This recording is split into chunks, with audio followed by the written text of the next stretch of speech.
What's up, everybody? Let's get this show on the road. Welcome. So, hello all.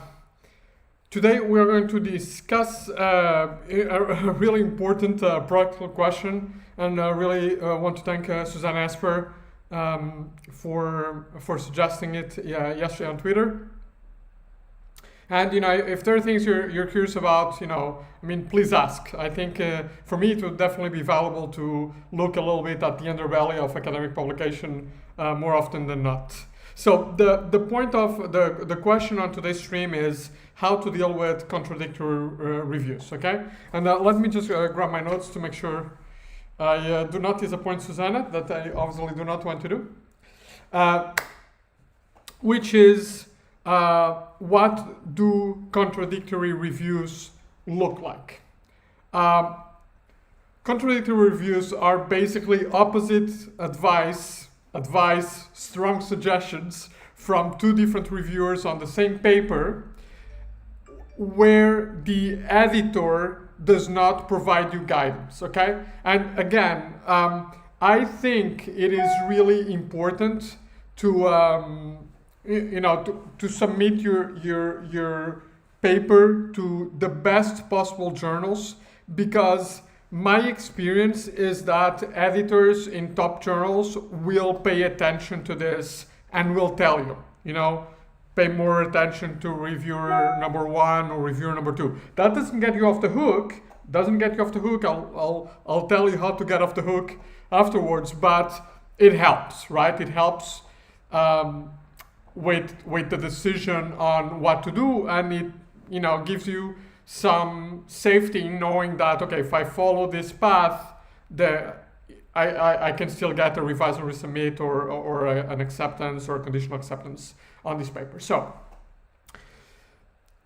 I would actually say that the easy contradictory reviews to deal with are when they are explicit. What that means is, for example, when somebody tells you to keep using whatever model you're using on the paper, and somebody else is telling you to take it out, okay? So, for example, I have a paper now where I'm using a theory called serious leisure, okay?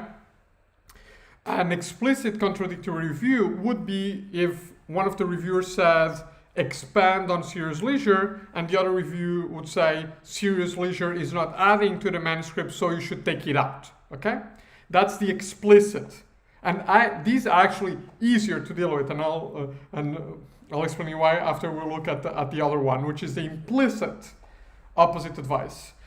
And this is when you have opposite advice either in different sections of the paper, or in the same section of the paper, but where, it's not like, use this theory and don't use this theory. It's, for example, when one reviewer asks you to go deeper into the individual or micro factors that explain your phenomena, and another reviewer is asking you to go to the organizational or macro factors that explain your phenomena.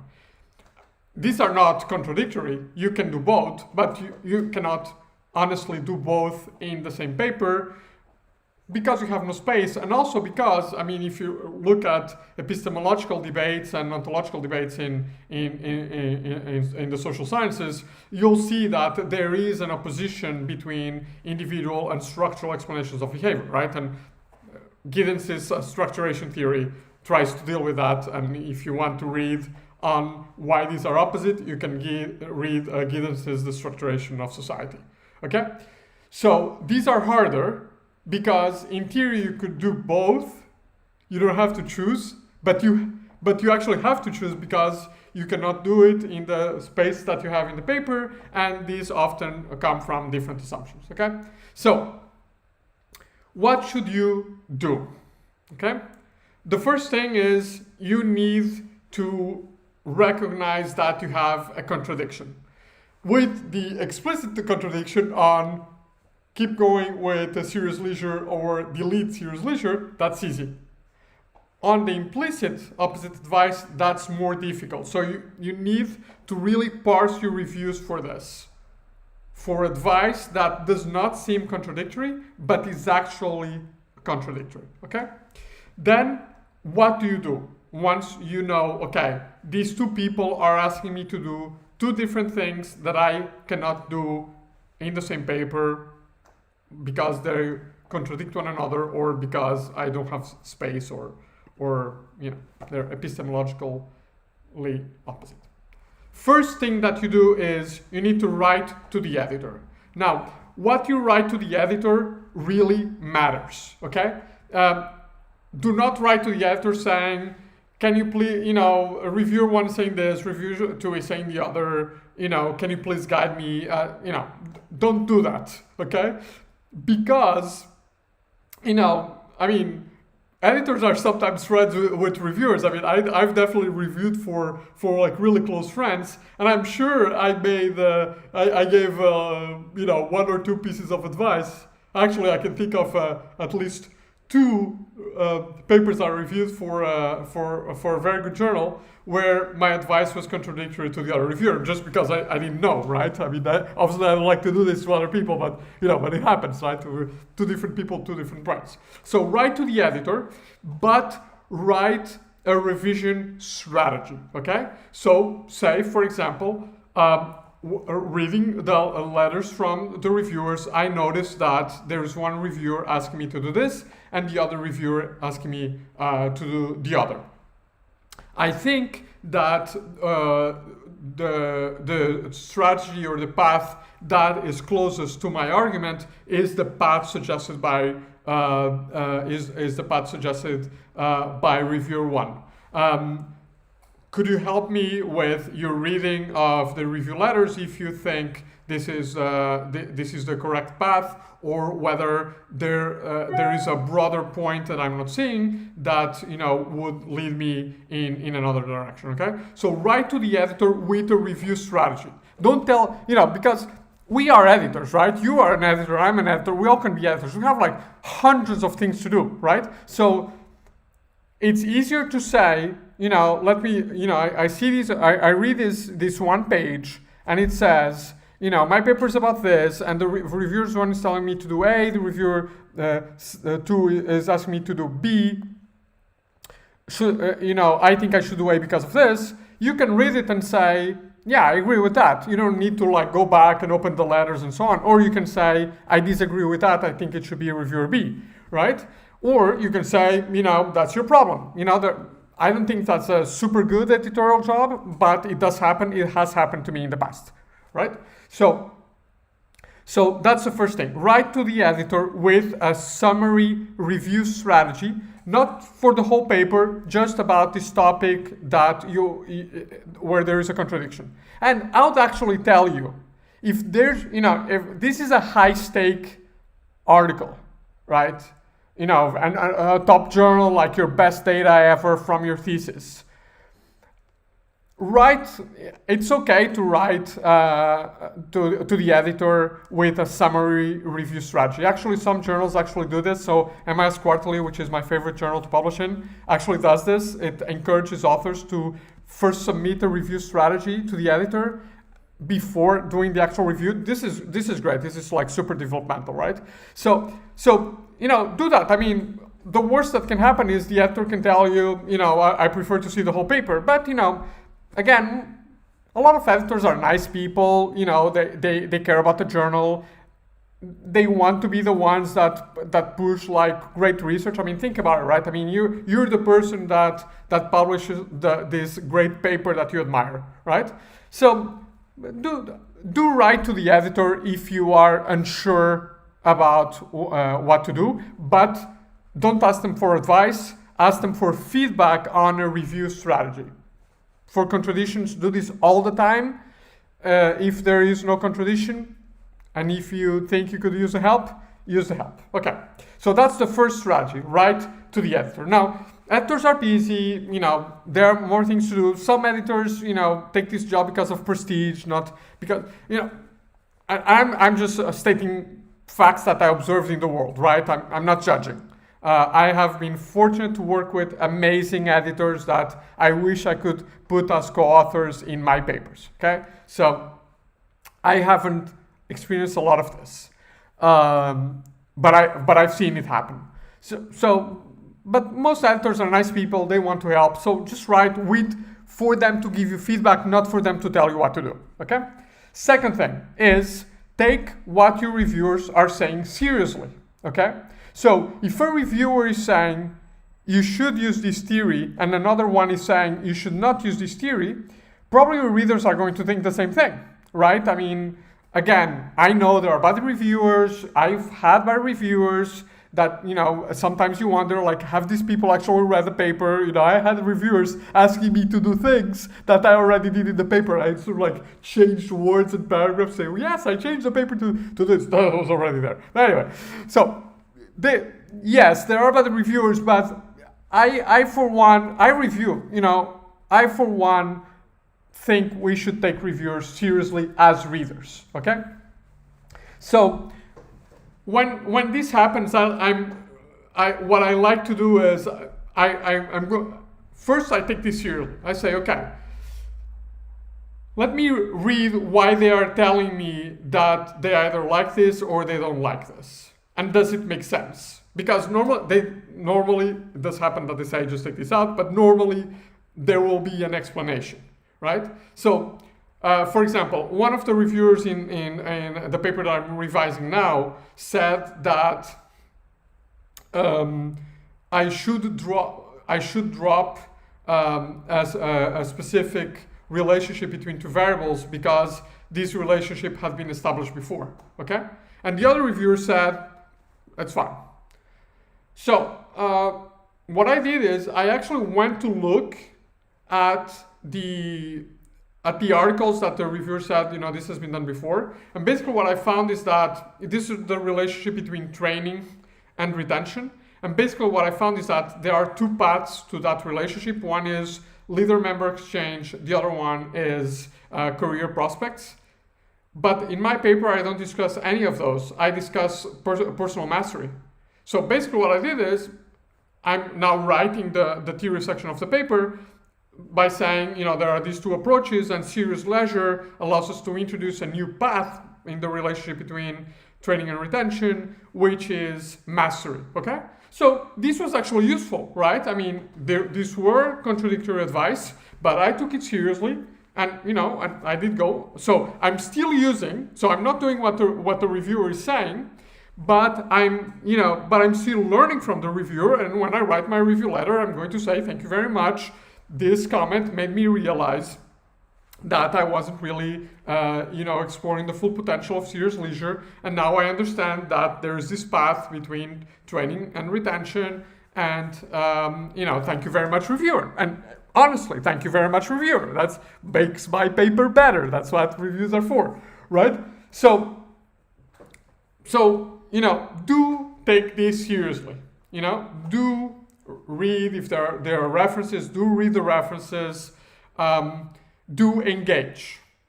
Okay, and sometimes you may even change framing, and that's sidestepping, right? So you say, okay, if there's too much debate about this, let me make the paper about something else. So I have now, for example, a review for MS Quarterly on a paper, and that review, actually, I'll say most reviewers think I did a bad job with the theory. So let's say I'm reviewer 0 who thinks I did a good job with the theory. What I did is I just said, it's going to be like a steep hill to climb to convince reviewers that I'm right. So I'm just going to use a different theoretical frame. You don't need to fight every battle on a paper, right? If again, the idea is learn from it and try to reframe your paper in a way that sidesteps the opposition. Okay. Now, this will not always be possible. Sometimes you have to take a side. You have to take a side for what one person is saying or the other person is saying, right? I mean, I'm going to still use serious leisure. Sorry, reviewer number 1. So you need to take a side. And very importantly, the editor is not going to write to reviewer number one saying them, no, I think Joao should use serious leisure. They are basically giving you permission, even if they write it in their letter, they are basically giving you permission to take the side of one of the reviewers. But you're the one who then has to explain. And what you don't want is an upset reviewer, because we all review, right? This is hard work, right? If somebody just rejects what we're saying, come on, right? So even if the editor is telling you to take a side, you do it with love. How do you take a side with love? Okay? You do two things. Ideally, you should do the two. If not, you do the first. The first is you write a beautiful paragraph to the reviewer that you are rejecting. And you highlight, but you need to do this on the paper. It cannot be BS, right? You highlight how you learned, okay? So it's my example. I'm not going to do what reviewer number one said and take out serious leisure. It is still on the paper. But I will write, and this will be the first paragraph, a short paragraph to make sure that this person reads it. A beautiful paragraph that I'm going to spend a lot of time crafting to say, thank you very much, I did read this literature, I read these other references that are there in the reference list, based on the papers that you so generously sent my way, and, I just got this new insight that, that I didn't see before, that serious leisure is, shows this link of mastery that is not there in the literature, okay? So, I'm still not doing what they're saying, but I said, look, just because you told me that this was stupid, I've actually, learned a lot from it, and I'm so grateful, and here it is, like 2 entire paragraphs in the paper, right? But you can just say that, things like, what have I said before? I have said that, things like, because everybody can read between the lines, considering the full feedback of the review team, I decided to keep with this perspective because it allows me to highlight some relationships in my phenomena that would be concealed by a different theoretical framework. Okay? So just take your time to write a nice explanation, okay? A nice, good explanation, not BS, a nice, good explanation. If it does hide things in your phenomena, give examples of things that it hides in your phenomena, or that it highlights, and say, so I acknowledge that, there are limitations, some of you that you raised and some new ones that I found, and you list them to using this perspective, but in the end, again, taking the feedback of the whole team, I felt that, it was truer to the data. And I like to use words like true or honest because there is a value component to them. Best fit doesn't have a value component. Okay? Good. So at least write a super sweet, nice paragraph. Take your time, revise this paragraph 3 times. It is as important as the first paragraph in your introduction. Okay? It is that important because you want this reviewer on your side. Okay? Now, if you can, there's something else that you can do. This is not always doable. Writing a nice letter is always doable. But if you can, there's something else you can do that I think goes a long way in making reviewers happy. One is in the discussion section, not in the conclusion and not in the limitations, because that's like, the paper is done. That's like the credits. Nobody's like, sitting at the cinema watching the credits for the limitations, right? So not in the limitations. Show love, not respect, love for the reviewer, right? So in the discussion section, if I would, you know, if especially if it's an important paper and this is the first round, so you know you're going to be with this reviewer for a couple of rounds more. I would, you know, if you can use one page, at least half a page of the discussion section to discuss, you know, the limitations of your perspective. Again, not in the limitations, because that's like nobody reads. If you write stuff that I tell you to write as a reviewer in the limitations, I know that you're saying, screw you, I don't care. No, but in the discussion, yes, you care. So in the discussion, write one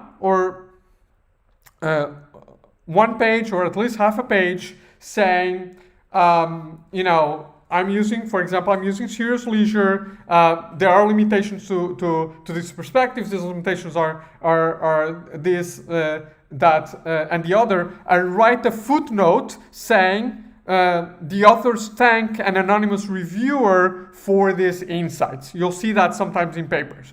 Write that, okay? That's love, okay? That's love. That's saying, I hear you. I think what you're saying is important, so it's in the discussion of my paper. Discussions are where you make the theoretical contribution, so it's an important part of the paper. I hear you, and I acknowledge you. We thank an anonymous reviewer for making this suggestion, okay? If you cannot do that, try to go full on another recommendation, okay? So in this paper on serious leisure, what I'm doing is the reviewer that told me to drop it told me that I needed to review research on retention and performance, because I had only reviewed literature at the intersection, because that's what the paper is about, the relationship between retention and performance. And the reviewer told me, no, you need also to review the entire literature on retention, the entire literature on performance. So what I did is I spent 2 weeks reading, and you know, I literally wrote a review of this literature in the notes for my paper that's never going to be published.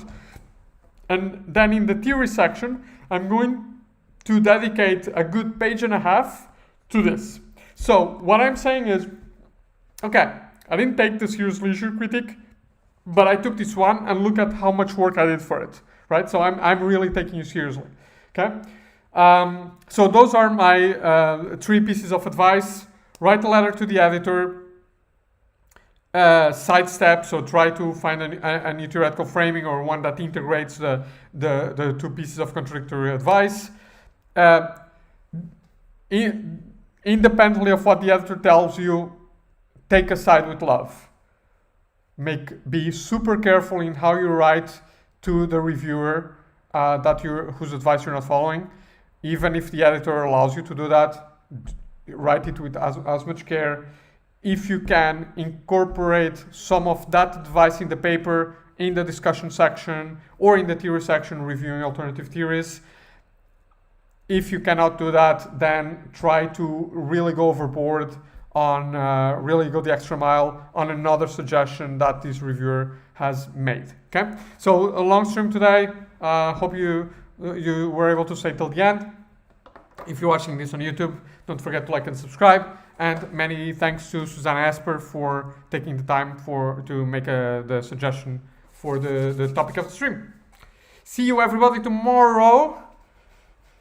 Tomorrow I think we're going to do some live writing, but I have a treat for everybody who's a qualitative researcher. I'm going to show you something super cool, which is how to use Scrivener to manage documents from your field site. This is super important because we're collecting more and more documents. So thanks everybody for watching. This will be available on Twitch and on YouTube. If you're watching on YouTube, don't forget to like and subscribe. Ciao.